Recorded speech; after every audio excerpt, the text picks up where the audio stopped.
with all. There we go. All right, folks, it's Tom Burkhalter for Books Go Social, and I'm here with Karen and Lew McIntyre, who are historical fiction authors. And I just want to say hello. How are you guys doing today? We're great. How are you doing? Oh, pretty fair, pretty fair. Let's start with some general questions. How did you get into writing? And we can start with Karen if you like. I taught middle school language arts for 28 years, and I'd written some as a teenager, but once I became a mom and a worker bee, I just didn't have time. So once I retired, it was like something just kind of unlocked inside of me, and it was like, oh goody, I get to do what I've always wanted to do. Yeah. So. Well, how about you, Lew? I'm sure you're ex-Navy, right? I am ex-Navy, and I spent an awful lot of time writing technical material, both as an officer and as an engineer, and doing most of my own formatting and typing since we got rid of secretaries when the computers came along. So you both had writing in your background. Yeah. Not fiction, but prose is prose. Yeah. So, all right. Well, Karen, tell us a little bit about what are you working on right now? At the moment, I'm working on a story titled Norma. It is the story of a girl who becomes a WASP during World War II. The WASP were the Women's Air Force Service pilots, and they ferried the planes from the factories to the bases. They did target towing. They trained the male pilots. They did all kinds of stuff, and were pretty much ignored for decades. It wasn't until the 70s, I think, that they finally got recognition. If I remember correctly, I think I read somewhere that their participation in the war was like an open secret. Yeah. So it was technically classified, but everybody knew about it. So right. Okay. So, but this is part of a series, right? This isn't correct. Just a standalone. Well, yes. Tell us about your series then. Well, the first book in the series is called Ruby, and it's the story of a girl in the Depression who loses her job, gets on a bus to go home, and does not make it. And it's what happened to her, how she survives and goes on to rebuild her life, and then she helps other people rebuild theirs. And from that story, there was a character in it who is a good friend of Ruby's, and his name was Jake, and he was the doctor. And so the second book is called Jake, because I wondered after I put Ruby to bed, and it just came to me one day. It was kind of like, I wonder what Jake would have done. I didn't. So I just started exploring him, and he was a doctor in 39, treating people at a veterans hospital from the Great War still. But he went in and he saw the German, the newsreel of the German invasion of Poland, and it really upset him because he knew what that meant. He knew what was coming, but America wasn't in the war. So he goes to England. He joins the Royal Army Medical Corps, is attached to the 51st Highland Division, and it's his story and the people around him through the course of the war. And then Norma is a character in both of those books, but she's a very minor character, and she's very surly, and nobody knows why. So you find out why, which she has good reason to be, and then she goes on to become a WASP. Okay, well, let's talk about that a little more later. But Lew, what you write about the Romans, don't you? I have several irons in the fire, but I will talk about my flagship book. Is The Eagle and the Dragon, and it is the story of the first Roman mission to China, of which there was one, but we know very little about. And it was actually inspired in the mid-90s when I read about an actual recorded mission in 166 AD. Which was also about the last, because that was about the time a massive plague broke out east and west that kind of terminated that close contact of the first century. and that involved 10 people, very well developed characters, some of them very unlikely partners, and that one has done very well. And I just finished the sequel to it, which I call A Gathering of Eagles, a novel of the Roman Parthian War. Mm-hmm. And it is the same character, 10 characters. 10 years on, life has happened. They're scattered from Mongolia to China, the Middle East throughout Italy.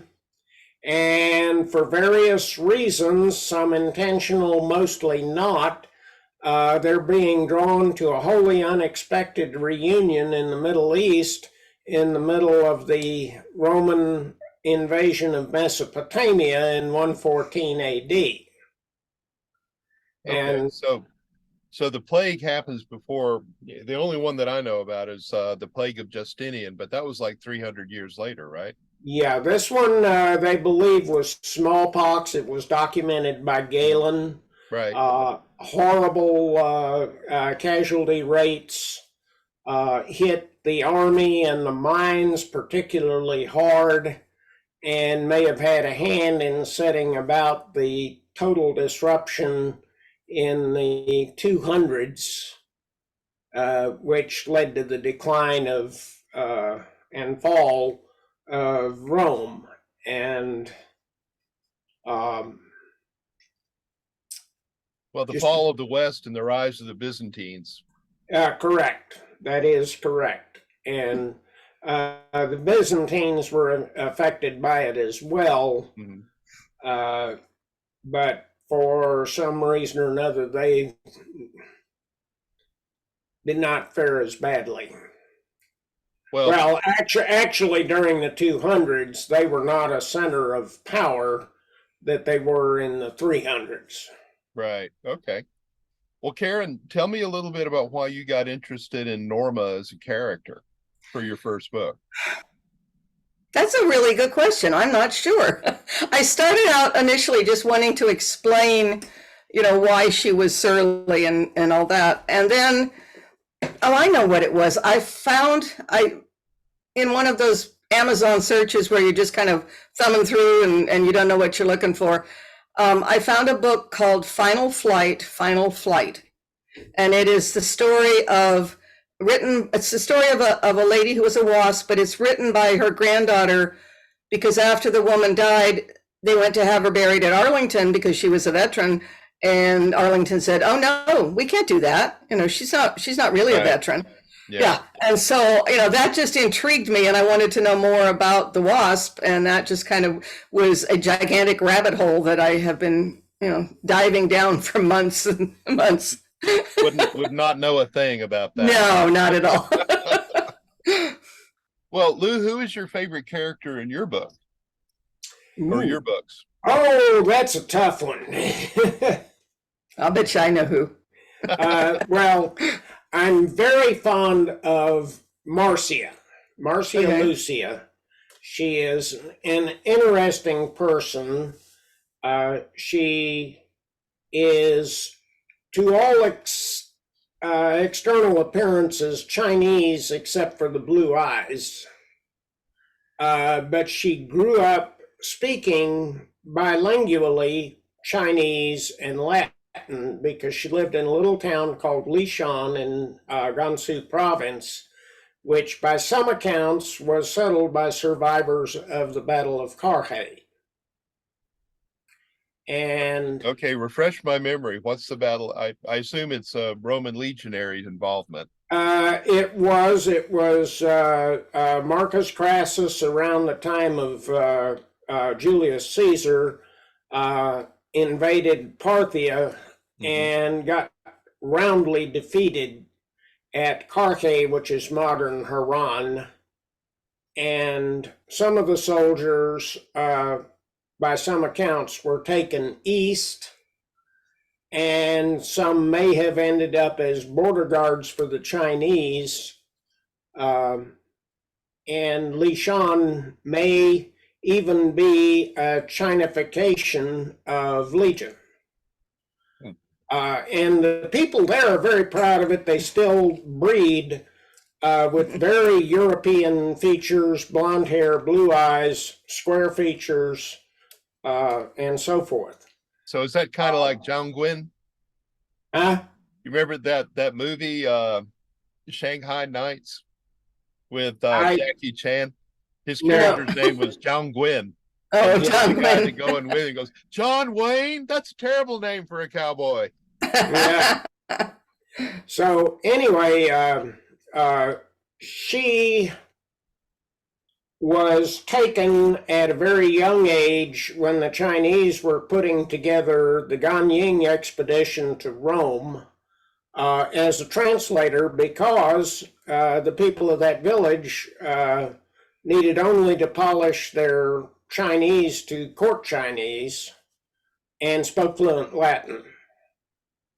And at a very young age, she was made the concubine of a not very nice guy who beat her, abused her, made her life miserable. But when that group got to Rome, if they got to Rome,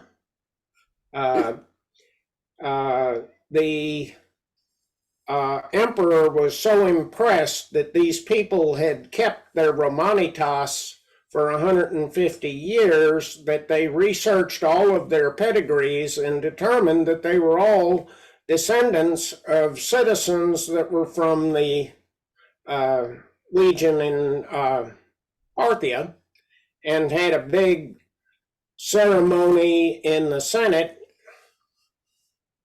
affirming their citizenship. And But she, yeah. That was a big deal among the Romans. It was. And getting a personally signed citizenship by Emperor Trajan was a big deal, because they didn't look Roman. No, and it's not like, well, being a U.S. citizen is a big deal, but I kind of get the impression that it's not. Maybe in the 2,000 years since Rome, the concept of citizenship has diluted a little bit.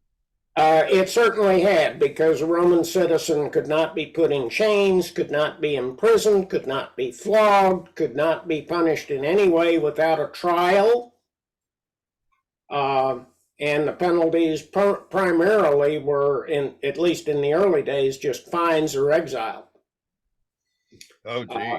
As opposed to the other nasty things that could happen to a non-citizen. Basically a non-person if you weren't a citizen. Mm-hmm. Yeah. Well, and so anyway, she evolves out of that battered concubine to become a very powerful woman in her own right, and ultimately marries the centurion Antonius, who is his own interesting character, and so those two I find are the characters I keep returning to, Marcia and Antonius, well, who now have 3 children. All right. One of the things that interests me is you guys don't work on the same stuff, so you must pursue an awful lot of your own research separately. Mm-hmm. How does that work? We do.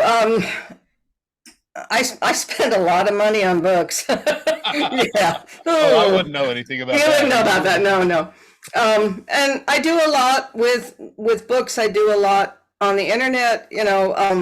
I'll just sit down to look for something and Google it up, and 2 hours later, I haven't found what I was looking for, but boy, I found a lot of other good stuff.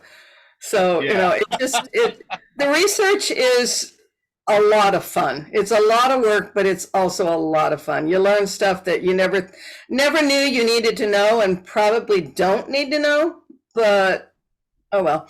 Well, your background is in education, Karen, so let me ask you this.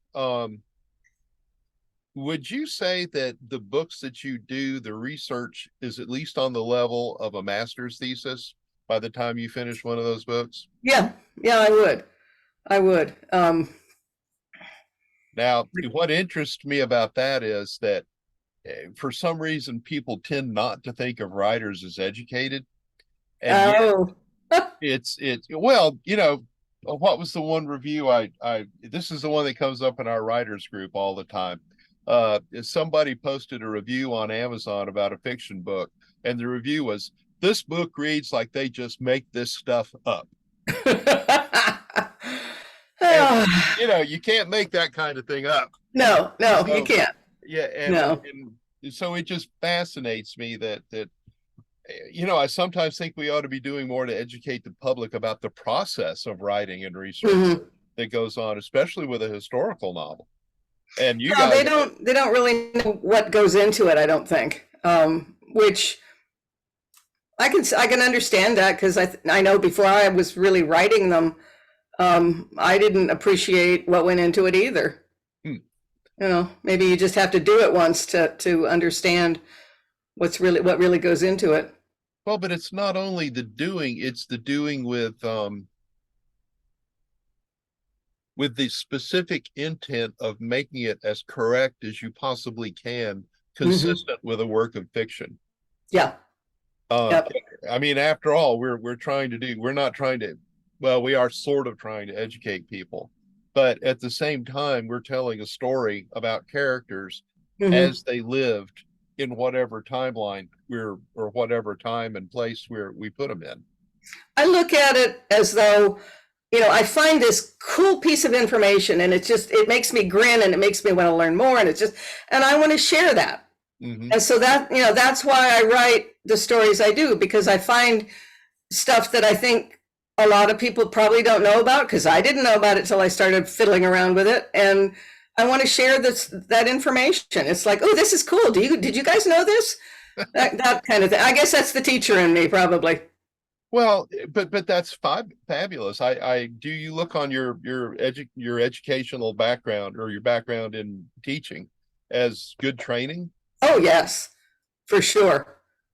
Yeah. So, well, how about you, Lou? Why did you want to start writing? The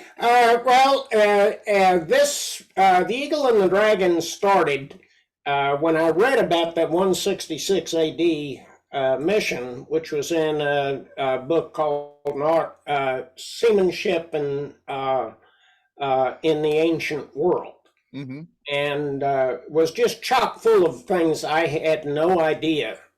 Like, for instance, what an extensive presence the Romans had in the Indian Ocean, which is not something we normally associate with. Well, would they come down from the Red Sea? Of course, That is correct. There were two ports on the Red Sea that they staged out of, mm-hmm. and they were sailing about 120 ships a year. And considering the sailing season was only 3 months because of the winds, yeah, that's a ship a day. And those ships were loaded to the gills with millions of dollars in modern currency for trade with India. and we're talking at that time, trade with India would be high value stuff like spices, Spices, artwork, ivory, and silk. See, that kind of thing fascinates me. What is valuable enough to risk your life on an ocean voyage with the level of uncertainty that had to attend? Mm-hmm. And apparently they didn't have a heck of a lot of level of uncertainty, because there's not a lot of records. There are actually insurance paperwork from that era of one ship that was insured for the equivalent of $36 million for their return cargo. Wow. Lloyd's of London dropped dead. Yeah. And they had a cache of Roman coins found in India that was apparently hidden away, either because of shipwreck or nobody knows why, but they had to hide it. $9 million in gold and silver. Wow. Now you So see, it's things like that that really pique your interest. That Mhm. right there is Yeah. enough to yeah, start a story. and nobody that's virtually ignored by historians. So I actually give a presentation on Roman maritime trade in the Indian Ocean, how they got there, how they navigated, um, what their ports of call were, what they were trading for, and so forth. And it was literally, it was modern in scope. You're talking about a trade that ran to the billions of dollars a year and financed, according to Raoul McLaughlin, a third of the state budget for the taxes. Wow. You know, that's all. So It was huge. so the empire had a real interest in that trade. They did, and even put a naval detachment down at the mouth of the Red Sea because of the piracy problems. So there was a Roman navy right down on the mouth.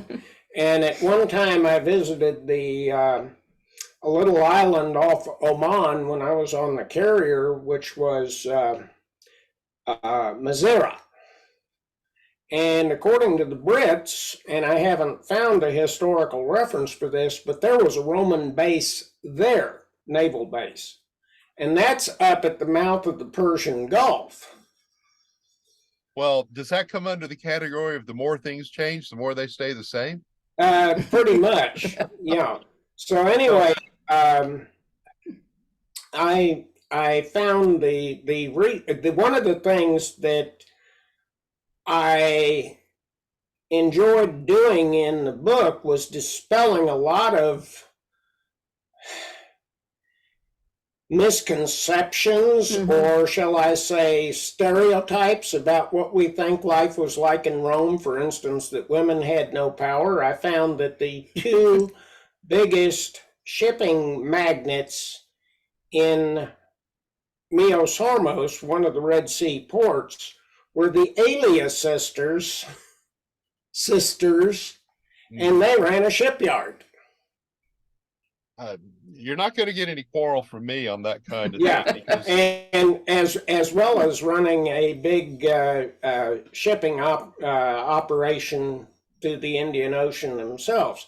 Not something you associate with women in ancient Rome, but women in ancient Rome did in fact have some pretty powerful positions.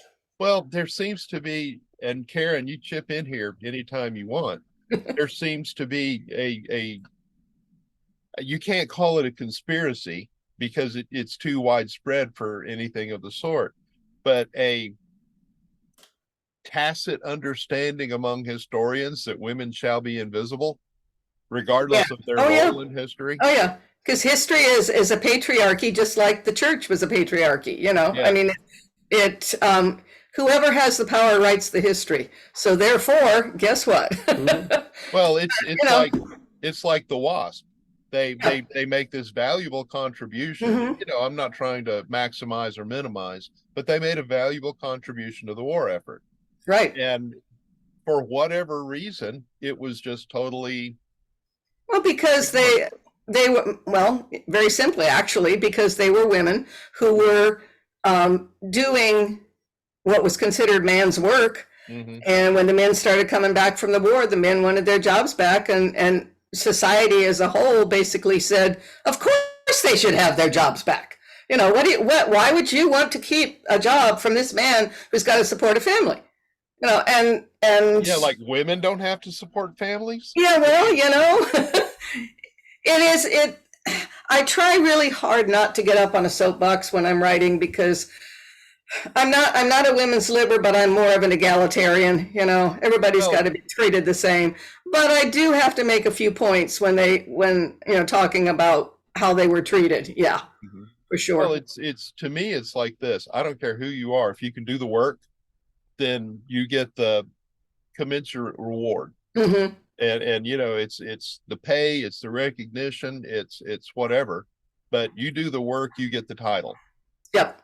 And I just don't, well, it's never, All right, little personal history. I was 14 years old. I'm walking along a road in the Marshall Islands. It was one of the most beautiful moonlit. Well, they have a lot of beautiful moonlit nights. And it all of a sudden struck me out of a clear blue sky that if you ignore women, you've just ignored half the brain power of the human race. For So sure. Yeah. in a technological age, you ignore brain power, whatever the source, at your peril. At your peril, for sure. Yep. So, but the Wasp never flew in combat, or at No. least you hear some interesting rumors from time to time. There were a few who got kind of in situations that they didn't intend to get into Sure. and had to get out of. So yeah. Yeah. But for the most part, they did not fly combat. How did you come up with the? Let's backtrack a little bit. Tell me how you came up with Ruby's character. She gets on a bus and just for whatever reason, No, I'm not going home. My very first book is called Parham's Mill. It is a young adult fantasy. It's 1950s Appalachia wolf shifters because it makes a great story, and I wanted to prove to myself I could actually write a book. And when I got done with it, I decided it's done really well, and I decided, okay, I wanted to write a sequel to it. You know, just continue. I figured I'd write a young adult series. Okay. So I decided I was going to write a character sketch of a girl that I, was going to be involved in this sequel, and which I don't normally write character sketches like that at all. I don't know why I decided to do it. Divine intervention or something. I don't know. But the more I wrote, the more it turned into a short story, and then that turned into Ruby. It just kind of progressed down the road. And a friend of ours made an interesting observation. My mom was one of 7, and she and her 4 sisters were just this really tight group. And there is a Ruby forms a very tight group pretty much with women everywhere she goes.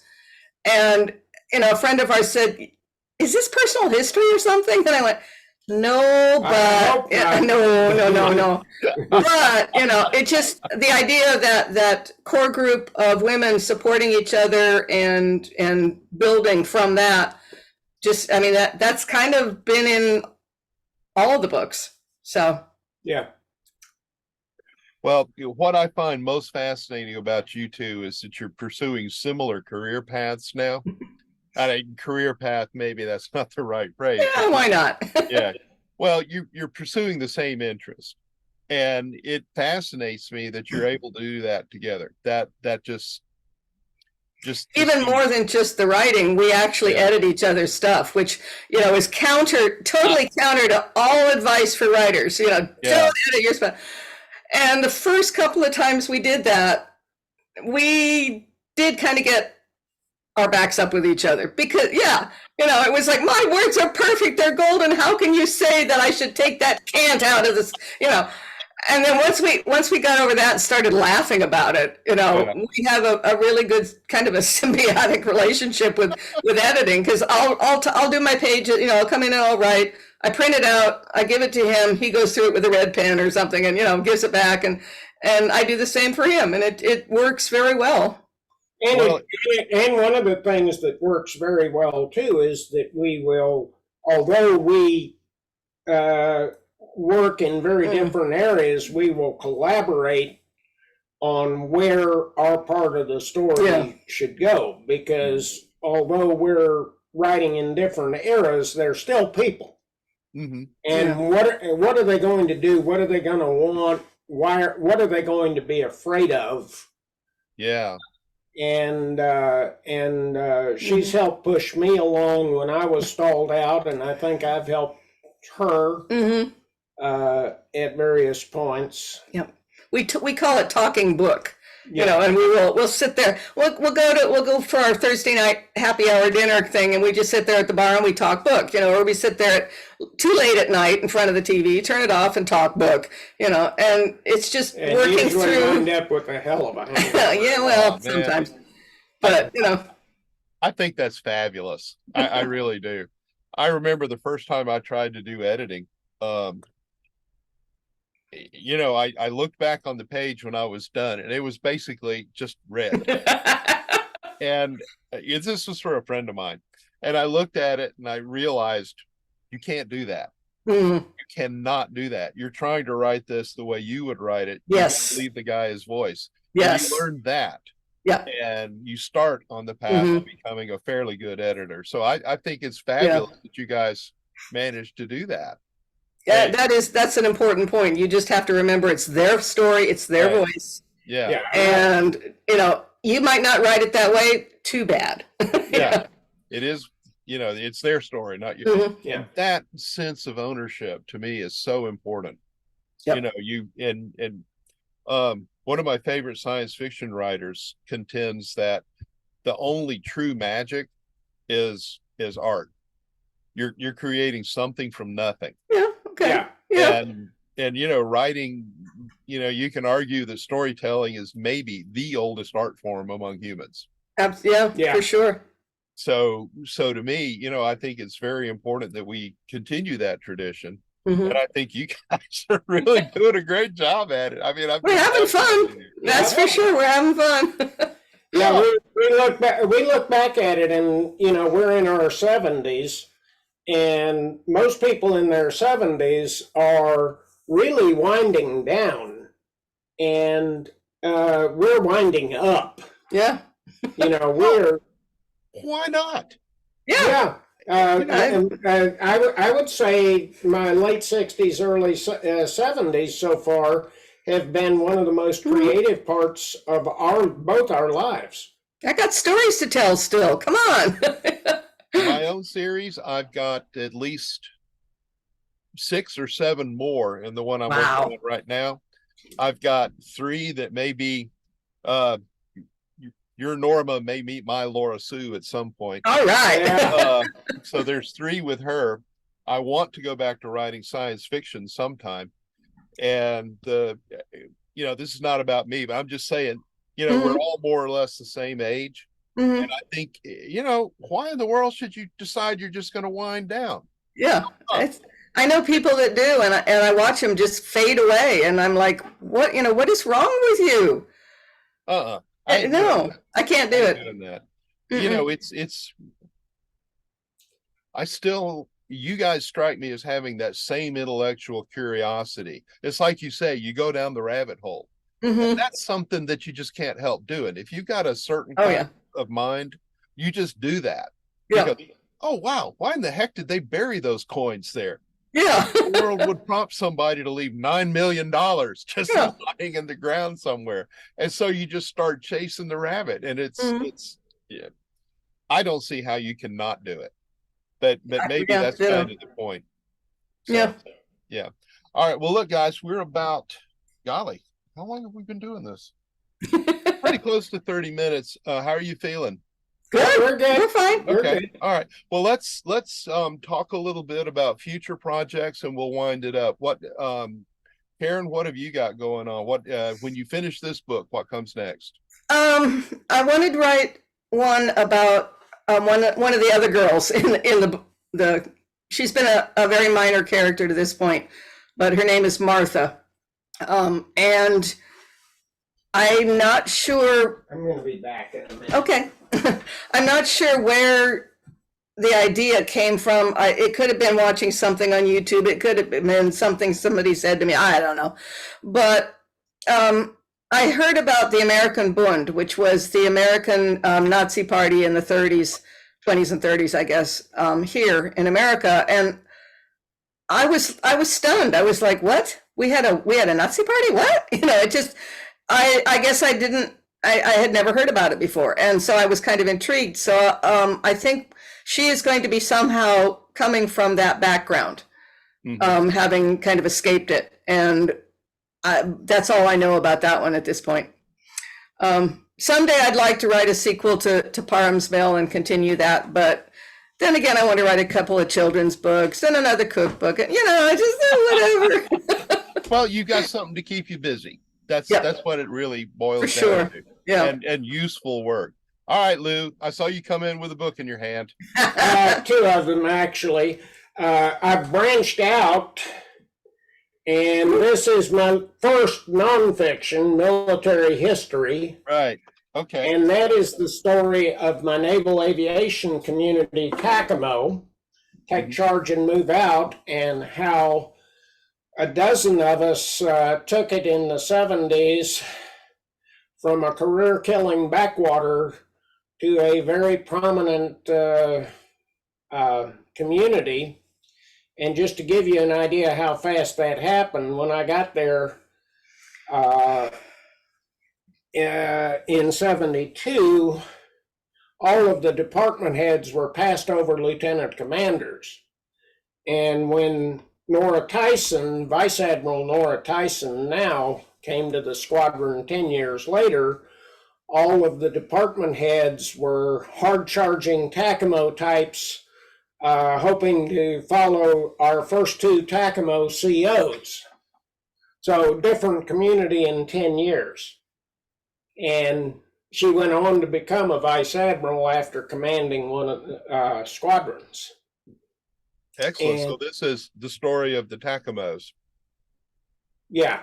Okay. And a little bit on the mission, and I have DOD permission to say everything I said because I got it before I. Yeah. Well, I think we Important. had this discussion once. They're just things you can't say, Yes. Yeah. Yeah. which I totally understand. And then I've talked to you about this one, but the cover has since come in, Oh yeah. Okay. and that one is coming along. And both of those have two things coming up. Basically, in about 2 weeks, I'm going down to Texas to give a talk on Takamo to Collins Aerospace, Okay. who has, although they've mostly forgotten about it, been part of Takamo since the onset in 62 or 3.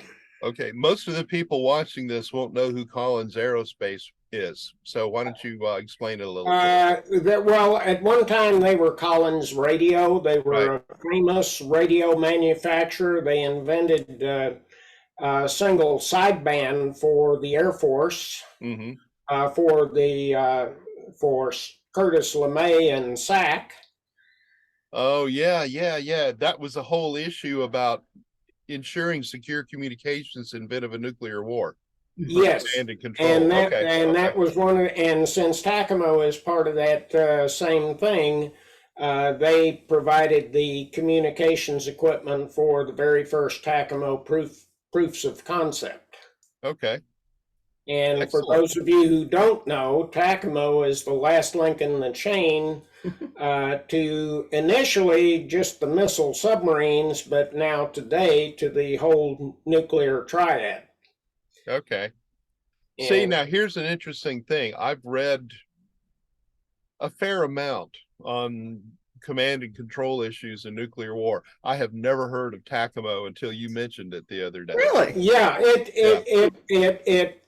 you can Google it up, or wiki it up.